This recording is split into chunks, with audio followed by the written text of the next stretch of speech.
Salut la famille, c'est Philbiker 30. Nouvelle vidéo aujourd'hui. Ça y est, j'ai le permis A. On se retrouve pour l'essai d'un Co-Cube. C'est parti.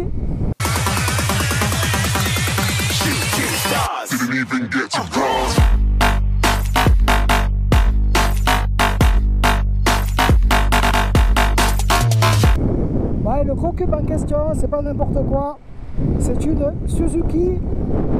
C'est le GSR 600 de 2009. Il a été prêté par Chouchou, alias Fred, qui est devant sur ma moto. Là, ça fait 2 ans qu'il a cette moto. Et vu que j'avais pas le permis, j'avais jamais pu l'essayer. Et là aujourd'hui, j'ai récupéré le permis A ce matin à 11 h. Direct après-midi, petit essai du 600 GSR. Donc c'est la première fois que j'essaye un Co-Cube. Celui-ci, donc c'est un 599 cm3 qui va développer 98 chevaux à 12 000 tours minute. C'est un 4 cylindres à ligne. Donc c'est un bon gros roadster. Sur cette moto, en fait, on retrouve le moteur du 600 GSXR. Donc sur le 600 GSXR, il va développer 120 chevaux. Là, sur cette moto, la cartographie moteur a été revue pour lui donner en fait un peu plus de couple à bas régime. Donc, au niveau de la position de conduite, c'est tout de même assez sport. On est sur un roadster, mais on est pas mal sur l'avant. Les pieds sont légèrement reculés. On voit qu'elle a un tempérament très sportif, cette moto. Et après, vous verrez au niveau de la ligne, on retrouve ça aussi sur son physique, notamment au niveau de son cul. Donc sur les 4 cylindres, la puissance, elle est dans les tours. Là, pour le moment, je ne suis pas allé au-dessus de 7000 tours. Et ça crogne déjà très fort. Bon, la visibilité est très bonne avec ces 2 grands rétroviseurs. Elle est agréable à conduire. Ben, moi j'adore le compte-tour là, à aiguille. C'est vraiment terrible ça, à l'ancienne. Donc sur ce tableau, on va retrouver le rapport de vitesse engagée. Là je suis en 4e, la vitesse 84 km/h. Donc en gros, ce qui domine c'est le compte-tour. On voit que ça affiche jusqu'à 16 000 tours minute. Donc la zone rouge elle est vraiment haute, digne d'un 4 cylindres en ligne. On a également la jauge à essence, l'heure et température du liquide de refroidissement. Allez, on arrive dans un village. Donc pour la démarrer cette moto, il faut embrayer. On actionne le levier d'embrayage, on appuie sur le bouton start et elle démarre. Si on n'embraye pas, elle ne démarre pas. On a le coupe-circuit. Les leviers de frein et d'embrayage sont réglables dans l'écartement par la petite molette orange qui est ici. Elle fait vraiment un très joli bruit. Hein. Et il y a de sacrés freins.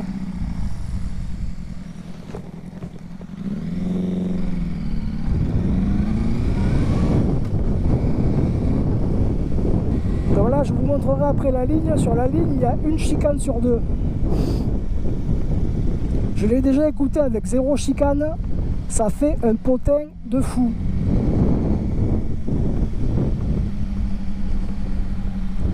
Donc on retrouve après donc signal de détresse. C'est pas mal. Un petit klaxon. Les clignotants. Le phare. Donc le bouton des phares et l'appel de phare ici.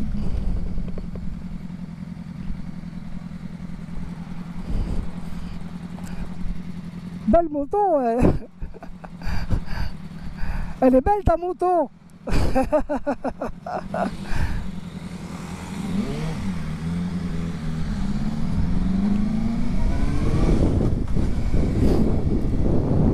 Le poids de la machine fait 183 kg à sec. Avec les pleins, on tourne entre 208 et 213 kg selon les modèles. Donc au niveau des modèles, justement, elle a été fabriquée de 2006 jusqu'à 2011. Et là, je suis sur un modèle de 2009.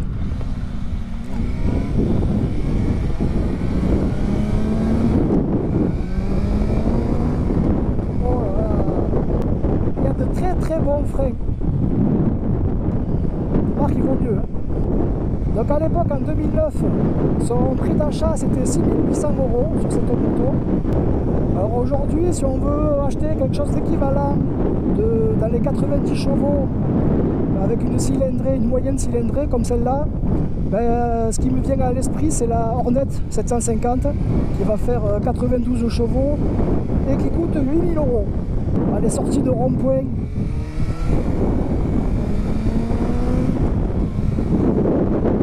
À l'époque, ses concurrentes directes, c'était la Kawasaki Z750.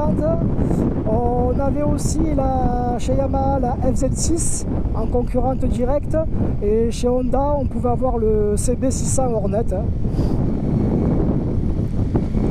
qui avait des cylindrées à peu près équivalentes. Et dans la même fourchette de prix. Arrivé à 9000 tours minute, là, il y a le feu qui s'allume.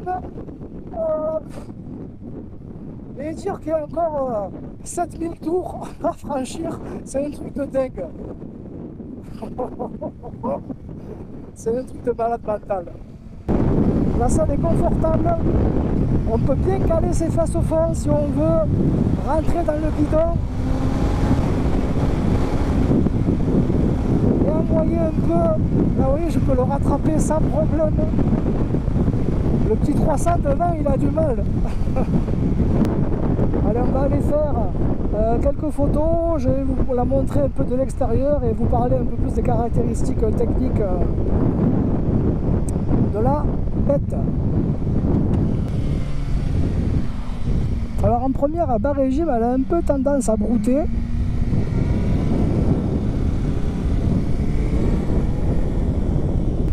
Dessus on a un gros cadre, c'est une poutre périmétrique en aluminium. Ça fait la moto, c'est un vrai rail. Quand elle est dans l'angle, elle ne bouge pas. Et voilà, donc présentation un peu de la machine du point de vue extérieur. Donc Suzuki 600 GSR de 2009. On a dit un moteur 4 cylindres en ligne. 599 cm3 qui va développer 98 chevaux à 12 000 tours. Voilà le fameux arrière-train de sportive avec les deux flûtes Arrow.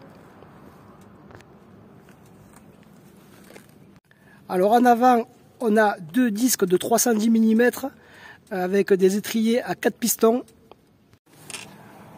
Donc au niveau des pneumatiques, ce sont des Michelin Pilot Road 4 et on est sur du 120-70 en 17 pouces. Étrier de frein Tokiko. À l'arrière, c'est un 580-55 17 pouces également. On a un disque de 240 mm avec des étriers à double piston. Donc cette moto, c'est possible également qu'elle soit bridée à 34 chevaux. Ça c'était pour l'ancien permis A MTT1. Par contre, bon, ce bridage n'est pas valable pour le permis A2 actuel, car la puissance de la machine dépasse il fait plus du double de la puissance bridée. Donc ça ne fonctionne pas pour le A2. Ben voilà, au niveau de l'assise, on voit qu'on a un gros réservoir. Il est énorme, il prend de la place, 17 litres. En même temps, vu la consommation, il vaut mieux avoir un gros réservoir, sinon l'autonomie serait pas énorme. Je crois que ça consomme dans les 7 litres au 100 à peu près. Ouais, un bon 7 litres au 100. Et donc de ce côté, on peut voir le gros cadre périmétrique en aluminium qui assure une stabilité royale à la bête. Bon, elle a vraiment un super look. Hein. Pour une moto de 2009, elle est encore complètement dans l'air du temps. Elle est agressive.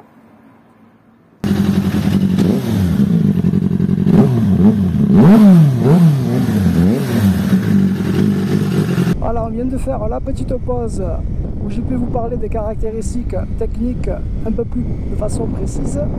Voilà, cette moto, on retrouve une hauteur de selle de 785 mm. Donc c'est exactement la même hauteur de selle que sur mon G310R. Seulement, le rendu n'est pas du tout pareil. Vu que là, sur celle-là, on a un réservoir qui est large, une moto qui est trapue. Ma position fait que je suis plus sur la pointe des pieds que sur la mienne. Après en roulant tout ça, ça va bien. Par contre voilà, à l'arrêt, le de la moto, on voit qu'elle est plus lourde. À basse vitesse, la maniabilité, ça n'a rien à voir avec la mienne. Là, mon collègue qui vient de l'apprendre la mienne, il me dit, mais c'est un vrai vélo, la tienne de moto. Bon, dans les qualités qu'on peut trouver à cette moto, moi je dirais qu'en premier, c'est son caractère sportif. Elle a un super moteur. Après, l'inconvénient, comme disait mon ami là, c'est que bon, c'est une moto pour l'exploiter. C'est quasiment impossible. Hein. Moi, j'ai pas dépassé les 9000 tours minute. Et concrètement, je pense que c'est après que le plaisir se situe. Plus on monte dans les tours et plus le plaisir va augmenter aussi. Mais bon, si vous voulez garder votre permis, ça va pas avec. Donc voilà, l'inconvénient, c'est que c'est un peu une machine qui va être inexploitable sur route. Hein. C'est pour ça qu'aujourd'hui, on voit de moins en moins de motos en 4 cylindres et de plus en plus de bicylindres, car le bicylindre, il est plus joueur à bas régime.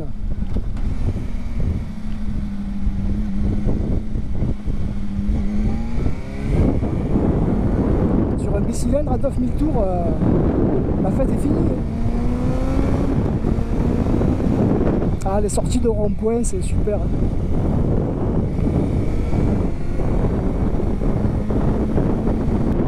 ce que je vous avais pas dit, donc cette moto, elle a 18 138 km. Donc elle a quasiment 10 000 de moins que la mienne. Moi, je suis à 27 000 en ce moment. Donc elle n'a pas énormément roulé. D'ailleurs, d'habitude, sur les motos bridées, quand je les essaie, je mets la première et je vais à fond pour voir un peu quelle vitesse de pointe elle prend. Mais là, la première, elle prend déjà 130, alors ça devient compliqué.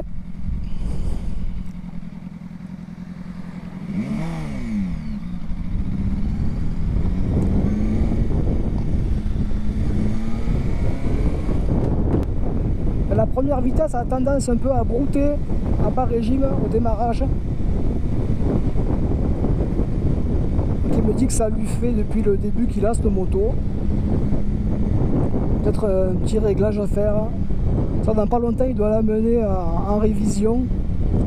Là, pour les 20 000 km, il doit faire le contrôle au jeu aux soupapes, petite vidange.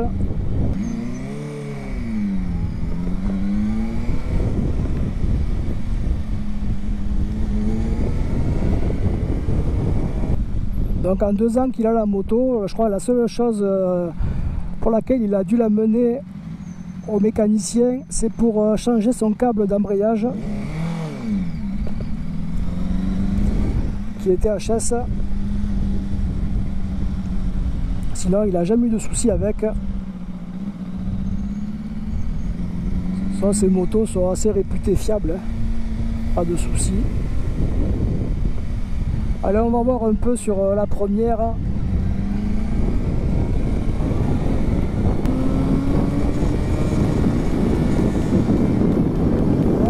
je dis que j'étais à 80 km/h. 110 en deuxième. Bon, ben voilà la famille, on arrive sur une fin de vidéo. J'espère que celle-ci vous a plu. Si cette vidéo vous a plu, n'hésitez pas à mettre un petit pouce bleu, un petit commentaire, vous abonner à la page si ce n'est pas déjà fait. Merci à vous. Moi, je vous souhaite une prochaine vidéo. Tous.